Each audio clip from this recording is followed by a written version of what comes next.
Equipping leaders.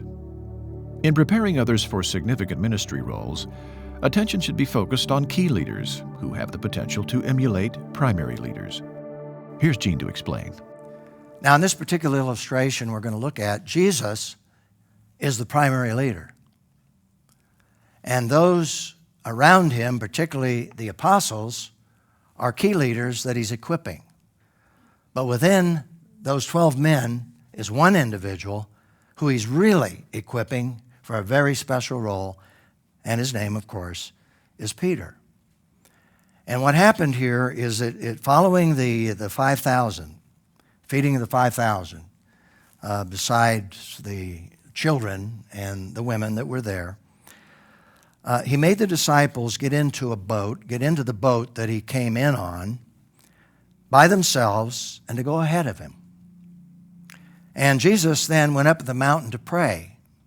If it was indeed at the base of the Mount of Beatitudes, maybe he went right up to the top of that mountain.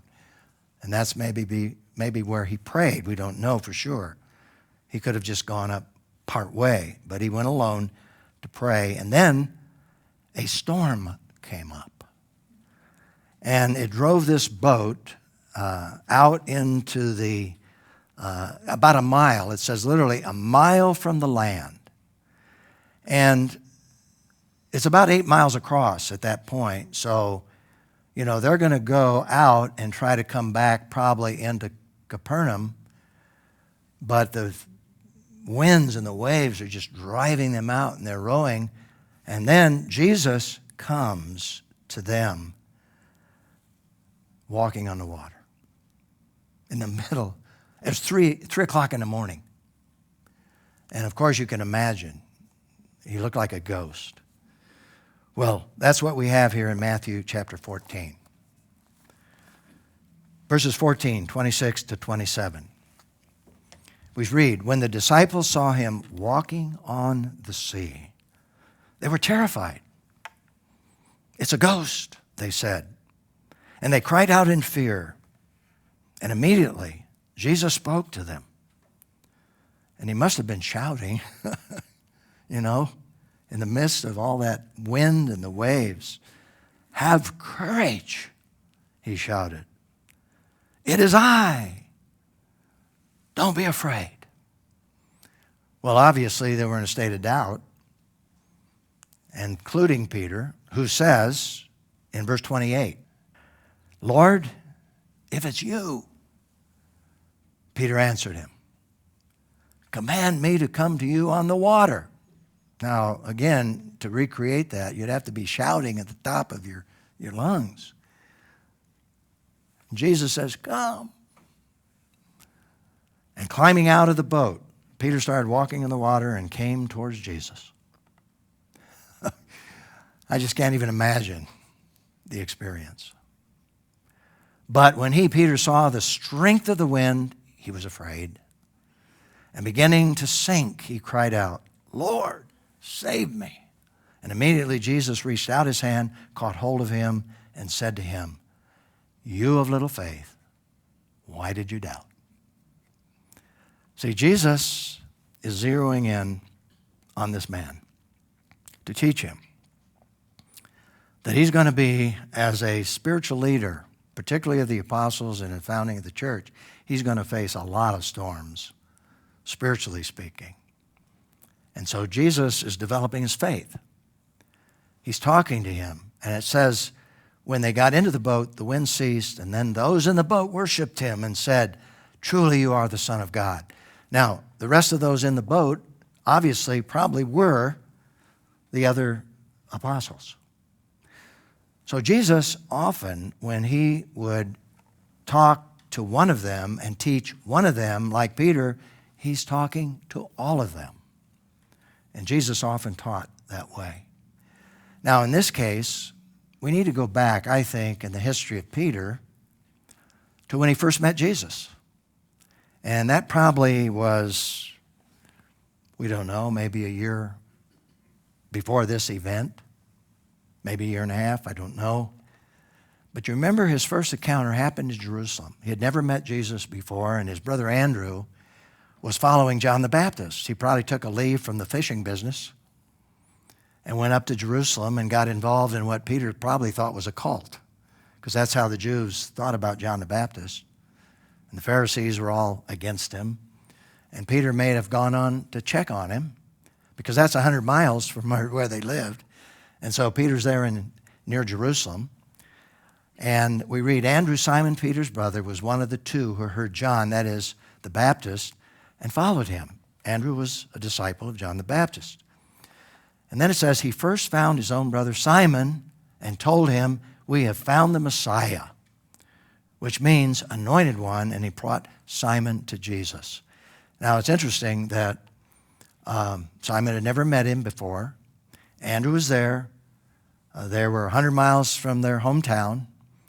And Peter was there in Jerusalem, and Andrew knew he was there, and he went and found him and he said, look, brother, come on, I want to introduce you to someone here.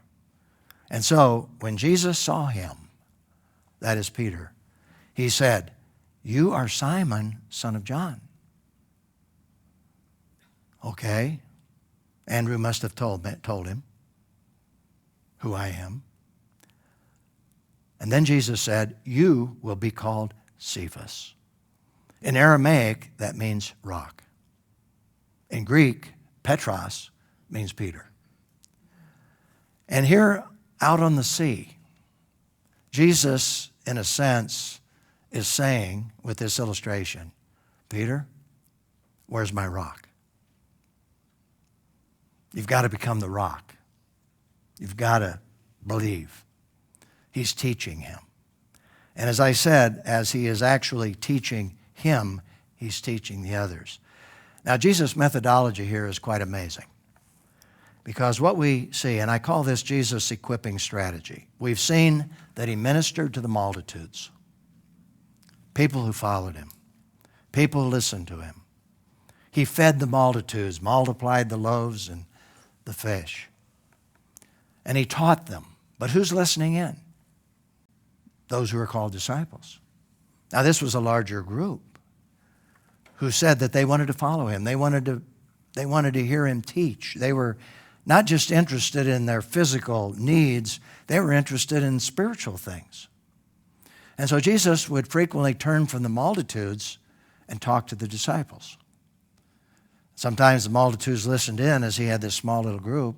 I'm sure they were straining their ears to hear what he was saying, this smaller group.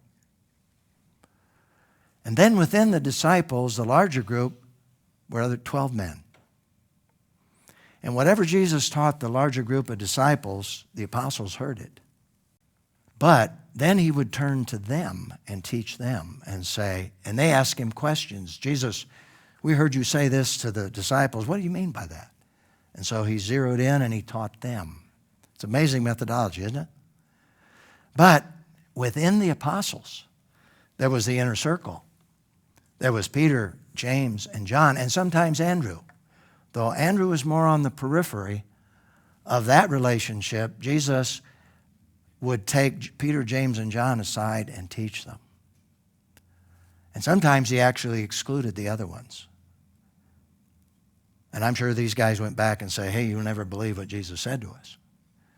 So Jesus was ministering even to a smaller group. But then he would zero in on Peter and John. And we see this when they got to Jerusalem. He sent Peter and John to prepare the Passover meal, because he has a significant lesson to teach those two men. Because when you get to the book of Acts, who were the primary leaders in the book of Acts? Peter and John. Peter and John. Peter was the leader. John was his associate. So Jesus, in the process of ministering to the multitudes, was ministering to the disciples, the apostles, Peter, James, and John, Peter and John. And then here, out on that sea, he zeroes in on Peter. And the lesson here is not just for Peter, it's for the other 12 in terms of their faith. So that's a powerful illustration for us, I think, in terms of equipping. Now, I think we have to understand something here, and let me just read the application question. It's this: how did Paul model this principle to live by? And before we look at that, I think we have to understand that, for example, the Apostle Peter never reproduced everything that Jesus did. He couldn't. Number one, he wasn't the Son of God. But another reason Peter didn't duplicate that methodology was that God brought into existence through Peter the church.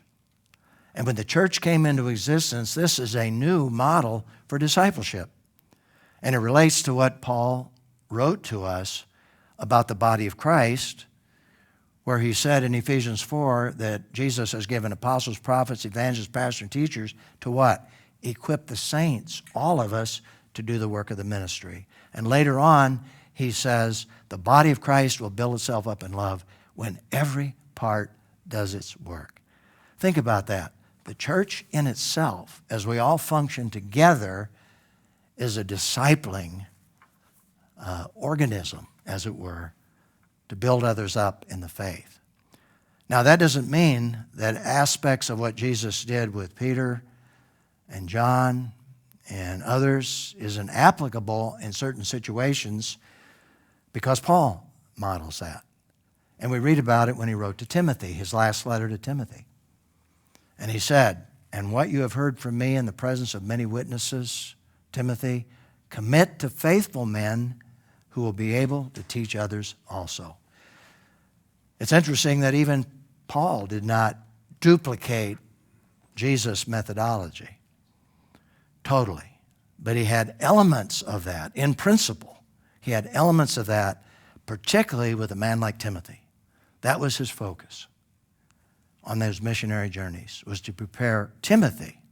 Now, there were others, but there was none other like Timothy in his particular relationship with the Apostle Paul, equipping him to equip others who then could train others.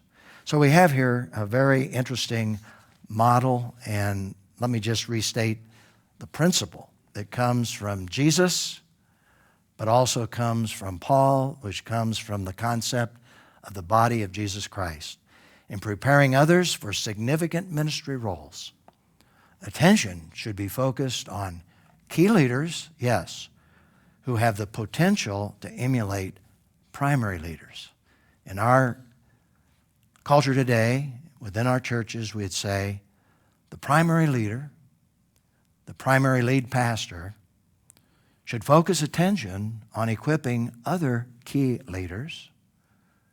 It could be his associates. It could be laymen who are leading small groups.